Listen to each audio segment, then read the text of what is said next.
काय झालं आता इंटरनेटवर ना, बिकॉज हेअर कसं आहे ना, हेअरमध्ये कोणी सिरियस होत नाही, त्यामुळे हेअरला सगळे लाईटली घेतात आणि बऱ्याच वेळा एकदा वापरून बघायला काय हरकत आहे असा विचार करून आपण बऱ्याच वेळा ऑनलाईन प्रॉडक्ट मागवतो, टॅबलेट पण खातो, बरेच ऑइल्स लावतो.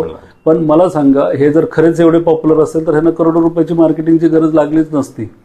कसं आहे, हेअर हे सगळ्यांना माहिती सिरियस मॅटर नाही, त्यामुळे आपण त्यात एंट्री करू.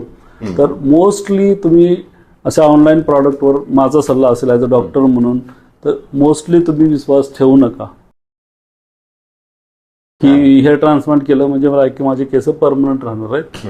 परमनंट बेसिकली कसं असतं, हेअर ट्रान्सप्लांट आपण जे रूट्स घेतो तो परमनंट झोनमधून घेतो, पण still once you get implanted hair then it result depends upon how man longevity depends upon generally 12 ते 15 वर्ष राहते. पण बरेच डॉक्टर म्हणत असतील किंवा क्लिनिक म्हणत असतील लाईफ लॉंग राहतात, ते चुकीचं आहे. ज्यावेळेस माझे हेअर रिमूव्ह झालेले होते त्यावेळेस खूप मी नर्वस असायचो आणि माझ्या मनातला जो कॉन्फिडन्स आहे तो खूप कमी झाला होता. परंतु आता माझी लाईफ खूप चेंज झालेली आहे आणि जो लुक होता माझा तो मला परत मिळाला. तर स्टाफही खूप हेल्पफुल आहे इथे आणि आता जो कॉन्फिडन्स बूस्ट झाला आहे after hair transplant that is amazing I can say.